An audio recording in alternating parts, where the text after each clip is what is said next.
சலங்கை ஒளி சீரியல் இன்னைக்கான எபிசோட்ல என்ன நடக்க போகுதுன்னு ரொம்ப சூப்பரான ஒரு ப்ரோமோ ரிவ்யூ பார்க்கலாம் வாங்க. என்னோட ரிவ்யூ பிடிச்சிருந்தா லைக் பண்ணுங்க. எல்லாரும் அங்கிருந்து போனதுக்கு அப்புறமா பூமி ககன் கிட்ட போயிட்டு உங்களை காப்பாற்றணுன்றதுக்காக நான் ஏதாவது தப்பா பேசியிருந்தா என்னை மன்னிச்சிடுங்க அப்படின்னு சொல்ல, அப்போ ககன் வந்துட்டு பூமி இவ்வளோ நடந்ததுக்கு அப்புறமோ நான் ஏன் அமைதியா இருந்தேன்னு உனக்கு தெரியுமா? அந்த சந்திரா என்னோட எதிரியாவே இருந்தாலும் பூமி எதையும் யோசிக்காம செய்ய மாட்டான்னு சொன்னாங்க. அந்த ஒரு வார்த்தைக்காக தான் நான் அமைதியா இருந்தேன்.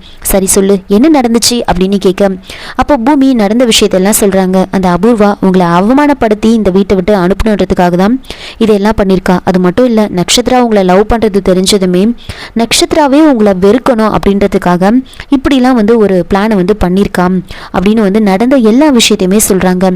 இதை கேட்ட ககன் எல்லா நேரத்துலையும் நீ தான் என்னை காப்பாற்றுற பூமி, உனக்கு நான் எப்படி தான் கைமாறு செய்ய போகிறேனே தெரியல, நான் ரொம்ப உனக்கு நன்றி கடன் பட்டிருக்கேன் அப்படின்னு சொல்லி பூமியோட கையை பிடிச்சி முத்தம் கொடுத்து பூமியை ஹக் பண்ணுறாங்க. இன்னொரு பக்கம் அபூர்வா பயங்கர டென்ஷனாக இருப்பாங்க. இப்படி நம்ம பிளான் மொத்தத்தையும் சொதப்பிட்டாலே அப்படின்னு இருக்க மினிஸ்டர் சந்திரா கிட்ட சொல்கிறாங்க, அப்படி அந்த ஃபோட்டோ யாரோட ஃபோன்லேயுமே இல்லை அப்படின்னா கண்டிப்பாக அவன் இங்கேருந்து தப்பிச்சு தான் போயிருக்கணும். நான் சைபர் கிரைம் கிட்ட ரிப்போர்ட் பண்ணுறேன், உங்களுக்கு எந்த அவமானமும் வராது, நான் பார்த்துக்கிறேன் அப்படின்னு சொல்லிட்டு மினிஸ்டர் அங்கேருந்து போயிடுறாரு. வம்சியோட அம்மா அப்பா அந்த டவுரி பேக்கை வீட்டுக்கு எடுத்துகிட்டு வராங்க. நான் பணம் என்ற மிஷினை போய் எடுத்துகிட்டு வரேன் அப்படின்னு சொன்னதுமே அவங்க ஒய்ஃப் அதெல்லாம் நீங்கள் எடுத்துகிட்டு வந்தீங்க நம்ம கண்டிப்பாக மாட்டிப்போம் அப்படின்னு சொல்லிட்டு இருக்காங்க. சரி சரி இப்போ பேக்கை ஓப்பன் பண்ண வேண்டாம், கொஞ்சம் நேரத்தில் நல்ல நேரம் வந்துடும், அப்போ ஓப்பன் பண்ணலாம் அப்படின்னு பேசிகிட்டு இருக்கும் போது வம்சியும் இந்துவும் அங்கே வராங்க. அங்கே வந்ததுக்கப்புறமா இந்துவை பயங்கரமாக கவனிக்கிறாங்க. உட்காருமா அப்படின்னு சொல்லி தண்ணியெலாம் எடுத்துகிட்டு கொடுக்குறாங்க.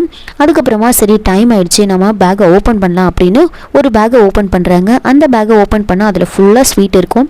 இன்னொரு பேக்கை ஓப்பன் பண்ணுறாங்க, அதில் ஃபுல்லாகவே பழங்கள் இருக்கும். இதெல்லாம் பார்த்துட்டுமே அவங்க அம்மா அப்பாவுக்கு பயங்கர கோவம், உங்கள் வீட்டில் இருக்கிறவங்க எங்களை நல்லா ஏமாற்றிட்டாங்க அப்படின்னு சொல்லி ரொம்ப கோவமாக இந்துவை திட்டிட்டு இந்து வெளியே தான் படுக்கணும், நீ உள்ளே தான் படுக்கணும் அப்படின்னு சொல்லி வம்சி உள்ள ரூம்குள்ளே போட்டு பூட்டிடுவாங்க. இந்து வெளியவே படுத்துக்கிட்டு இருப்பாங்க. ககன் வீட்டுக்கு போகிறாரு. அப்போது சாரதாவும் ககனோட தங்கச்சியும் கேட்குறாங்க, அண்ணா நீங்கள் எங்கே போயிட்டு வந்தீங்க அப்படின்னு கேட்க, நான் வேற ஒரு வேலைக்காக தான் போனேன், ஆனால் மினிஸ்டர் என்னை பார்த்து அந்த பர்த்டே பார்ட்டிக்கு கூட்டிகிட்டு போயிட்டார் அப்படின்னு சொல்ல, நல்லா பொய் சொல்கிறீங்க, ஆனால் செர்ரிக்கிட்ட நான் பூமியை பார்க்கறதுக்காக தான் வந்தேன்னு சொல்லியிருக்கீங்க, அப்போ நீங்கள் பூமியை பார்க்க போகல அப்படின்னு சொல்ல, இல்லை பூமியை பார்க்கறதுக்காகலாம் நான் போகல, ஆனாலும் பூமியை பார்க்கணுன்னு தான் நினச்சேன் அப்படின்னு சொல்ல, அதுக்கு ககன் சாரதா சொல்கிறாங்க, என்ன நீ எதையுமே நேரடியாக சொல்ல மாட்டேன், நீ மாற்றி மாற்றி பேசுகிற, அன்னைக்கு என்னடானா நடுராத்திரியில் பூமியோட அங்கே வீட்டுக்கு போயிட்டு பூமியை பார்த்து தேங்க்ஸ் சொல்லிட்டு வரதுக்காக போனேன்னு சொல்கிறேன், ஆர்னமெண்ட்ஸ் கொடுக்க போனேன்னு சொல்கிறேன், என்ன நீ எதையோ மறைக்கிற அப்படின்னு சொல்ல, அப்போது அவங்க தங்கச்சி சொல்கிறாங்க, அண்ணா நீ வலையில் விழுந்துட்ட அப்படின்னு சொல்ல, எந்த வலையில் விழுந்துட்டேன் அப்படின்னு கேட்குறாங்க. இல்லை நீ பூமியை லவ் தானே பண்ணுற, பூமியை என்ன யோசிச்சுட்டு இருக்க அப்படின்னு கேட்டால் பூமியை பற்றி தான் யோசிச்சுட்டு இருக்கேன்னு சொல்கிற, உடனே பூமியா அப்படின்னு கேட்கும்போது இல்லை ஆஃபீஸ் பூமியை பற்றின்னு சொல்கிறேன், நீ பூமியை லவ் பண்ணுறதானே அப்படின்னு ககன் கிட்ட கேட்குறாங்க. ககன் வெக்கப்பட்டுக்கிட்டே அங்கேருந்து போகிறாரு. அதுக்கப்புறமா அபூர்வா ரொம்ப யோசிச்சுக்கிட்டே இருப்பாங்க, இவளை என்ன தான் பண்ணுறது, இவன் நம்மளை ரொம்ப டிஸ்டர்ப் பண்ணிகிட்டே இருக்கா, இவ இருக்கிற வரைக்கும் கண்டிப்பாக நம்மளால் எந்த பிளானுமே பண்ண முடியாது அப்படின்னு சொல்லிட்டு நேராக கன் எடுத்துக்கிட்டு பூமியோட ரூமுக்கு போகிறாங்க. அபூர்வா ரூமுக்கு போயிட்டு அந்த டோரை ஓப்பன் பண்ணிவிட்டு உள்ளே போயிட்டு பூமியை ஷூட் பண்ணலான்னு கன்னை எடுக்கிறாங்க.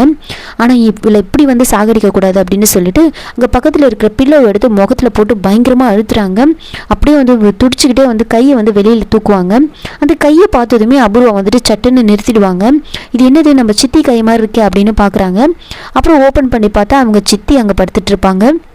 அவங்க அப்படியே பயந்து போய் கத்துறாங்க. உடனே அபூர்வா சொல்கிறாங்க, சித்தி கத்தாதீங்க, நீங்கள் எப்படிங்க அந்த பூமியை நினச்சேன் நான் அப்படின்னு சொல்ல, இல்லைன்னா எனக்கு கொன்னுருப்பியா நீ அப்படின்னு சொல்கிறாங்க. எதுக்காக நீங்கள் இந்த ரூமில் படுத்துருக்கீங்க அப்படின்னு கேட்க, என் ரூமில் ஏசி வேலை செய்யலை, அதனால தான் நான் இங்கே படுத்துட்ருக்கேன் அப்படின்னு சொல்கிறாங்க. அதுக்கப்புறமா ஏன் நீ இப்படியெல்லாம் பண்ணுற அப்படின்னு கேட்க, சித்தி நீங்கள் தானே சொன்னீங்க அவர் இருக்கிற வரைக்கும் அந்த ககனை ஒன்றுமே பண்ண முடியாது, உன்னால் எதையும் செய்ய முடியாது அப்படின்னு சொன்னீங்கல்ல, அதனால தான் நான் இந்த மாதிரிலாம் பிளான் பண்ணேன் அப்படின்னு சொல்ல, இங்கே பாரு இந்த வீட்டில் அந்த பூமி செத்து போனானா கண்டிப்பாக இந்த வீட்டில் இருக்கிறவங்களுக்கு சந்தேகம் வருதோ இல்லையோ அந்த ககனுக்கு கண்டிப்பாக ஊ மேலே தான் சந்தேகம் வரும். அதனால இந்த வீட்டில் இருந்துக்கிட்டு நீ எதையுமே பண்ணக்கூடாது, அந்த பூமி இந்த வீட்டில் சாகக்கூடாது, அவளை எங்கன்னா வெளியில் அனுப்பி தான் சாகடிக்கணும், ஆனால் நீ இங்கே இருக்கணும், அப்போ தான் ஊ மேலே யாருக்குமே சந்தேகம் வராது, அது தெரிஞ்சுக்க முதல்ல. இப்படியெல்லாம் நீ பண்ணனா நீயும் நானும் ஜெயிலுக்கு தான் போகணும், அதனால ஒழுங்காக யோசிச்சு பிளான் பண்ணு, அவள் இங்கே சாகக்கூடாது அப்படின்னு சொல்கிறாங்க. ஊ மேலே சந்தேகம் வராத மாதிரி நீ பண்ணணும் அப்படின்னு வந்து சொல்லிட்டு போகிறாங்க. அதுக்கப்புறமா அபூர்வாங்கிறது போயிடுவாங்க. இன்னொரு பக்கம் வம்சி இந்து வெளியவே படுத்துட்டு இருக்கிறத பார்த்துட்டு ரொம்பவே ஃபீல் பண்ணிட்டு அவர் இன்னொரு சாவி வச்சிருப்பாரு, அதை வந்து இந்துக்கிட்ட கொடுத்து ஓப்பன் பண்ணி உள்ளே வர சொல்லி சொல்கிறாங்க. ஆனால் இந்து வந்துட்டு வேண்டாம், நான் வெளியே தான் போய் படுத்துப்பேன் அப்படின்னு சொல்லி இந்து வந்து நான் வெளியில் போய் படுத்துக்கிறேன் அப்படின்னு சொல்கிறாங்க.